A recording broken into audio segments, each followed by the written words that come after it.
Hey guys, Sean McHalo Bro here. So the Washington Post has just released another Halo Infinite article. This one is about Halo Infinite's live service, and it includes some interviews with people from 343. I don't know what you guys are going to think about this one, but let's check it out real quick. Right in the start, the article says that Halo Infinite's live service isn't among the worst. I don't know about that. That's a matter of opinion. So, this article's starting off with opinion. I don't know if, a game that's supposed to be like one of the flagship titles for Microsoft and Xbox that was in development for 6 years, delayed a year, right? And it's gone months without content, and then season 2 is going to be so light. It might not be the worst live service ever, but it's certainly in the running for being amongst the worst. I mean, what could be more of a disaster than no live service at all? Then this article talks about the woes about Halo Infinite's live service. So basically all the negative feedback, and it says it's well documented in the restless and often bored Halo community. Not gonna lie, calling us bored,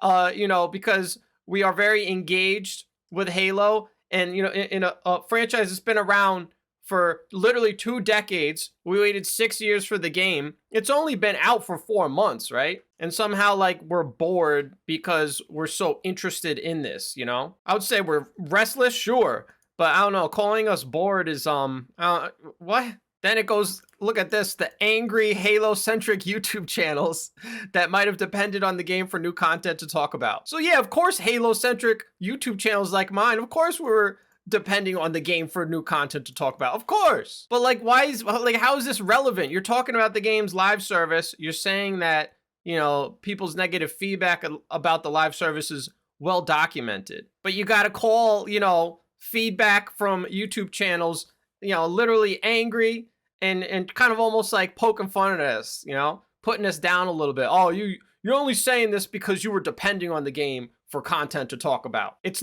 not that there's no live service at all. I don't know, this just rubbed me the wrong way. Right off the bat, calling the people in the Halo community bored and just calling people like me just angry. Oh, I'm just angry. Okay. Pretty much all of this is just like an overview of stuff we already know. It does include a quote from Sketch, who honestly, if you look at his track record, he's had the most consistently based takes, honestly. He said there's some fantastic live service games out there and that a lot of people look at those as kind of a benchmark, and that Halo Infinite's not there yet. It's true. People do look at games like Fortnite, Call of Duty Warzone that get updates a lot, and we do expect basically the same thing out of Halo. The thing is that, of course, that 343 before Halo Infinite came out, they really hyped up the live service. You can check in the Inside Infinite articles. They directly implied in the Inside Infinite articles that this game was going to have a very robust live service. It's right in writing. Then the article just explains why it's a huge challenge, to do live service, something 343 obviously did not realize before they launched this game. And then we get to Tom French, quotes from Tom French, multiplayer creative director,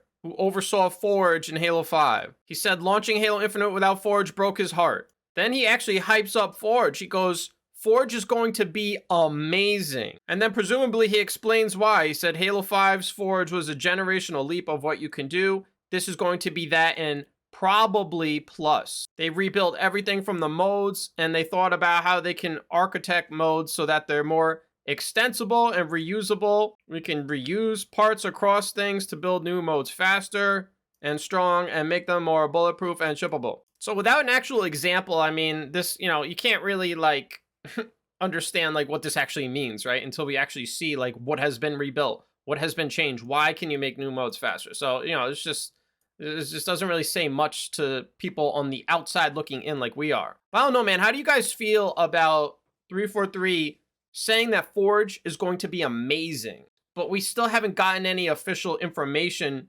from them on it? If it's going to be so amazing, can you show us something, anything at all? I'm just not sure how I feel about parts of this game that haven't been shipped yet, features that haven't been shipped, we haven't seen, we have no release date for, getting hyped up. I understand he's probably very excited about it, right, and passionate about it, but should 343 really be hyping Forge up? I don't know.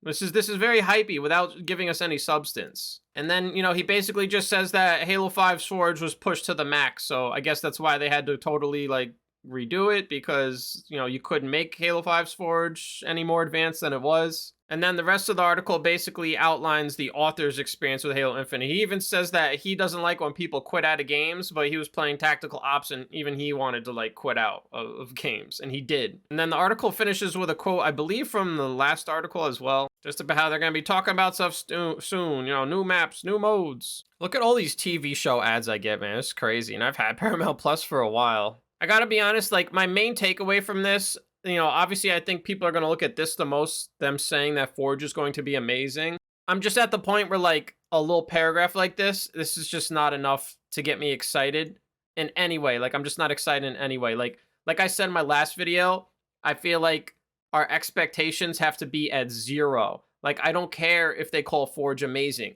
Unless you show me something, like you gotta show me something. But this without showing me anything, I am not excited at all. I refuse to get my hopes up. That's just how I feel. Like I have to. I have to be this way. It has to be this way. Because we just keep getting disappointed, Like I'm not going to get hyped up for a Forge, like a feature that they haven't showed anything of and still has no release date. Like who knows when it's coming out? Like I said in the last video, I'm not even sure if it's going to come out this year. Like it could may well come out next year because look at this. He's saying it's like so complicated, basically. Like it's like by his words, the Halo Infinite Forge should be a generational leap, just like Halo 5's Forge was. Halo 5's Forge was a generational leap, and this is going to be that and probably plus. So it's going to be a generational leap, if not more, probably plus. So how's this going to come out this year? I don't know. What do you guys think, man? This is the latest thing going on in Halo. I was surprised to even see this. We got the TV show tomorrow. I'll probably watch the new episode and make a little video on it. So hey, subscribe if you watch this far. And hey, that's all I got for now. So I'll talk to y'all later. Peace.